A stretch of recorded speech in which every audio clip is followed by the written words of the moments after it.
नाज़रीन, मेरे कप्तान की हुकूमत को गए और मेरे छोटे कायद की हुकूमत को आए 1 साल पूरा हो गया है। साल गुज़िश्ता में हालात और वाक़यात की रफ्तार बहुत तेज़ रही। इस 1 बरस में मुस्लिम लीग नून के हवाले से जहां बहुत सी गलत फहमियाँ दूर हुई, वहीं काफ़ी सारी खुशफहमियाँ भी ख़त्म हो गईं।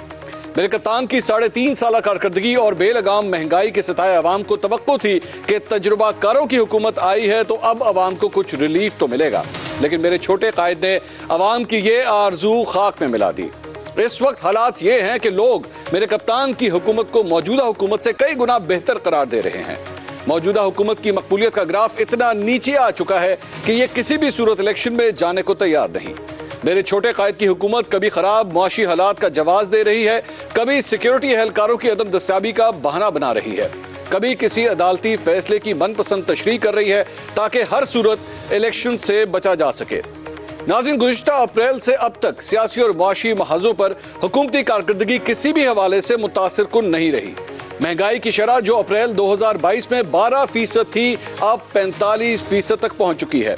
ज़र मुबादला के ज़खायर जो 10.9 अरब डॉलर थे, अब 4.2 अरब डॉलर के लगभग हैं। स्टॉक मार्केट जो मेरे कप्तान की हुकूमत के आखिरी रोज 46,000 से ज्यादा पॉइंट्स पर बंद हुई थी, अब 40,000 पॉइंट्स के आसपास रहती है। वो डॉलर जो 1 साल कबल मेरे कप्तान के दौर में पौने 200 रुपए के करीब था, अब 284 रुपए से बढ़ चुका है। आपको याद दिलाता चलूं कि ये 290 को छू कर चंद रोज पहले नीचे आया है। पेट्रोल की कीमत का जायजा लें तो मेरे कप्तान के दौर में 150 रुपए लीटर मिलने वाला पेट्रोल 273 रुपए फी लीटर हो चुका है। हाई स्पीड डीजल की कीमत में मेरे छोटे कायद की हुकूमत ने 148 रुपए का इजाफा किया। बुनियादी जरूरियात के हवाले से देखा जाए तो 1 किलो घी जो गुज़िश्ता अप्रैल में 450 रुपए किलो था, अब 650 रुपए फी किलो में मिल रहा है। 1 दर्जन अंडों की कीमत दुगना होकर अब 250 रुपए हो चुकी है।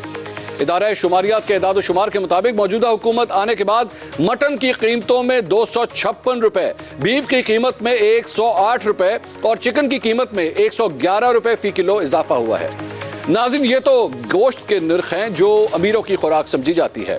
अब मैं आपको आटे दाल का भाव भी बताता चलूं कि मेरे छोटे कायद के इस सुनहरी दौर में दाल माश 152 रुपए, दाल चना 83 रुपए और दाल मूंग 113 रुपए फी किलो महंगी हुई।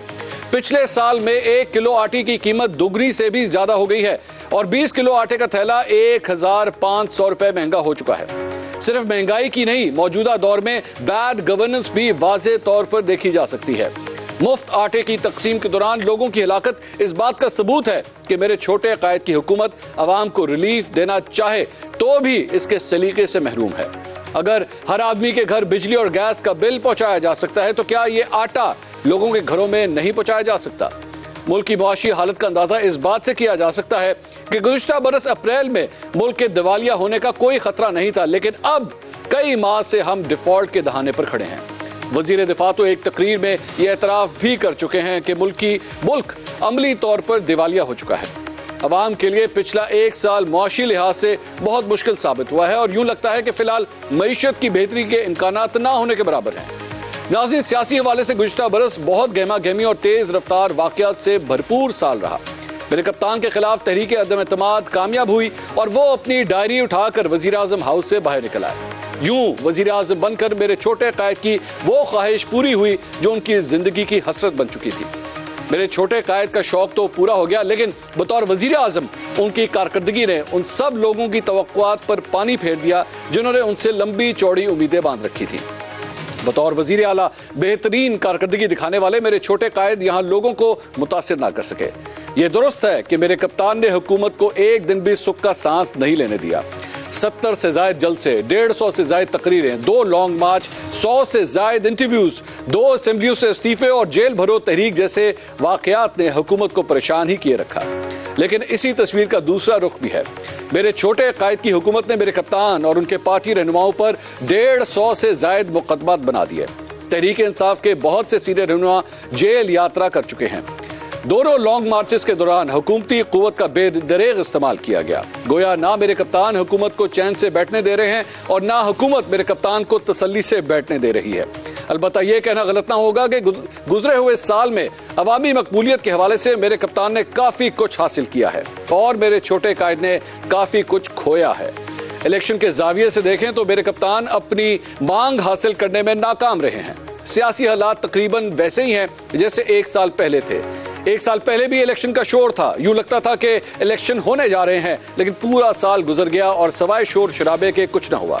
लगता अब भी यूं ही है कि इलेक्शन होने वाले हैं। नाज़रीन, 1 साल पहले भी सियासी मामलात अदालतों में थे, जो अब भी अदालतों में ही है। पार्लियामेंट उस वक्त भी बालादस्त नहीं थी और अब भी नहीं है। गुज़िश्ता अप्रैल में तहरीक इंसाफ की तनकीद का निशाना सुप्रीम कोर्ट थी, तो इस वक्त वफाकी हुकूमत की तनकीद का निशाना सुप्रीम कोर्ट है। 1 साल पहले मुस्लिम लीग नून और पीपल्स पार्टी सुप्रीम कोर्ट की तारीफों के पुल बांध रहे थे, तो अब ये काम तहरीक इंसाफ कर रही है। बस किरदार बदल गए हैं। यूं लगता है कि दायरों का सफर जारी है, उम्मीद की कोई किरण कहीं नजर नहीं आती। इस सूरत हाल पर मेरे 8 सवाल हैं। सवाल नंबर 1, मुस्लिम लीग नून मुल्क की मईशत चलाने में दीगर सियासी जमातों से बेहतर ख्याल की जाती थी, लेकिन 1 बरस में महंगाई इतनी बढ़ी है जितनी मेरे कप्तान के 3.5 साल में बढ़ी। मुस्लिम लीग नून मुआशी हालात बेहतर करने में नाकाम क्यों हुई?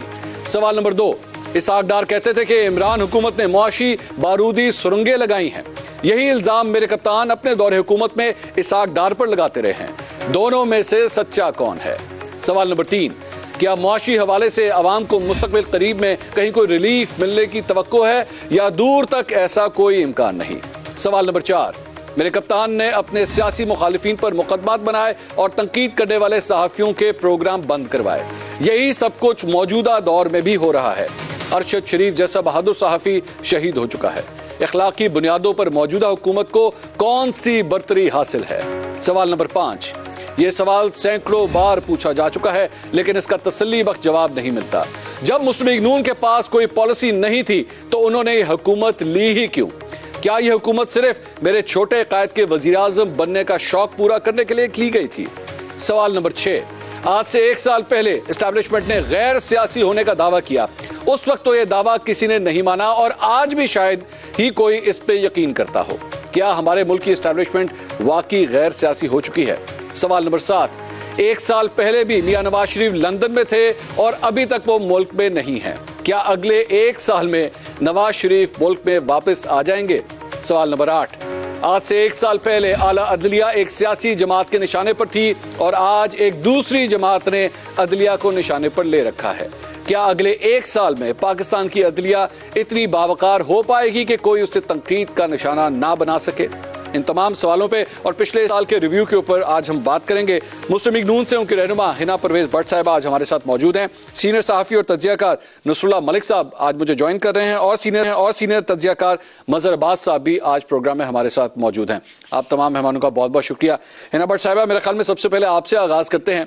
1 साल का जो परफॉर्मेंस रिपोर्ट अभी तक मैंने आपके सामने पेश की है, these are all with facts and numbers. क्या कहेंगी आप? डिस्मल किस्म की परफॉर्मेंस रही आपकी पार्टी की? बिस्मिल्लाहिर्रहमानिर्रहीम। Thank you Mansoor. सबसे पहले तो मैं ये कहूँगी कि अगर आपने कंपैरिजन ड्रॉ करना है तो आपको कंपैरिजन 2013 से लेके 2017 तक के लिए, जब मेरे कायद मियां मोहम्मद नवाज शरीफ साहब की हुकूमत थी, वो असल कंपैरिजन बनता है। आई एम श्योर आपने अभी 1 ईयर का किया, लेकिन अगर हम थोड़े से वो चीज़ें भी काउंट कर लें, जो वादे मुस्लिम लीग नून ने 2013 में किए, चाहे वो दहशतगर्दी ख़त्म करने के वादे हों, चाहे वो लोड शेडिंग ख़त्म करने के वादे हों या इकॉनमी की बात हो, महंगाई की बात मैं आपको यहाँ तक कर दूँ कि बिल्कुल मैं PTI वालों की तरह यहाँ बैठ के ये नहीं कहूँगी महंगाई नहीं है, बट उस टाइम पे हमारे मियाँ साहब के टेन्योर में 2013 से 17 तक 4% महंगाई थी, GDP ग्रोथ 5.8% था। सो इसको first comparison should be drawn by जो एक्चुअल PMLN की हुकूमत थी। इस वक्त आपको पता है एक्चुअल अभी इत्तेहादी हुकूमत है, अभी ट्रांजिशन हुकूमत है, और रीजन इसलिए है, इसको इन द लास्ट 3.5 years जब इमरान खान साहब और उनके पूरे इंटरॉज हुकूमत में था, जिस तरह उन्होंने मुल्क को डील किया, तो उसको इस वक्त हमें बड़ा प्रॉब्लम फेस हुई। अगर हम पिछले 3.5 years की जो इमरान खान की परफॉर्मेंस लें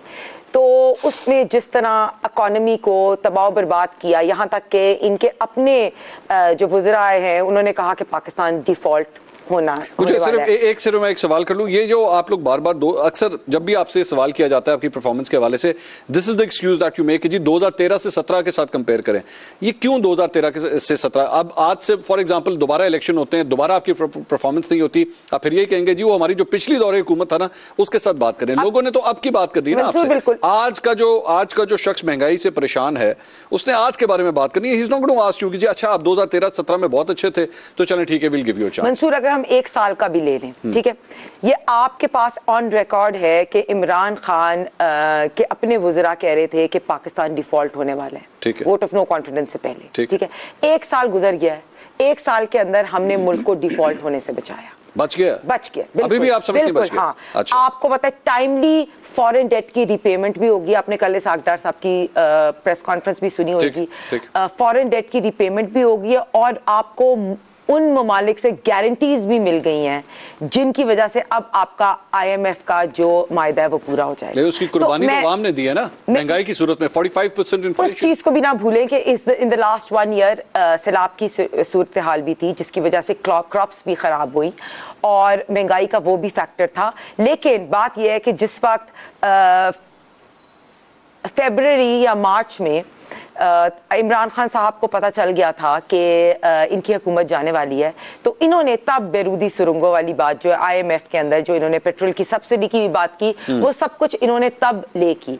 तो एक बात तो मैं आपको कामयाबी से कहूंगी, इन 1 ईयर हमने इमरान खान से आजादी हासिल कर ली है। इस पे कौम को जरूर मुबारकबाद बनती है। पर्पस था? नहीं, पर्पस ये था, देखिए, जो बंदे ने मुल्क का सोशल फैब्रिक खराब किया, आप भी रोज अपने वीलॉग में वो लॉन्डो रपारों की बात करते हैं, इस मुल्क का सोशल फैब्रिक खराब किया, पहली चीज, इकोनॉमी को तबाह बर्बाद किया, डिप्लोमेटिक टाइज जो ये कहते थे अमरीकी साजिश अमरीकी साजिश अमरीकी साजिश, फिर खुद ही इन्होंने अमरीका के साथ लॉबिंग शुरू की, डेमोक्रेटिक टाई खराब किया इन्होंने। हमने वो सारी चीजें ना पॉलिटिकल पॉइंट स्कोरिंग के लिए तो इस्तेमाल की जा सकती हैं, but end of the day जिस शख्स ने जाके अपने बच्चे की स्कूल की फीस देनी है, जिसने अपने घर का राशन खरीदना है, जिसने पेट्रोल भरवाने के लिए अपनी गाड़ी के लिए पेट्रोल पंप के ऊपर जाना है, ही डजंट केयर कि कौन से लौंडे लपाड़े हैं, तो कौन सी अमरीकी साजिश है, तो कौन वजीर आज़म है, ही हैज टू पे दोस बिल्स।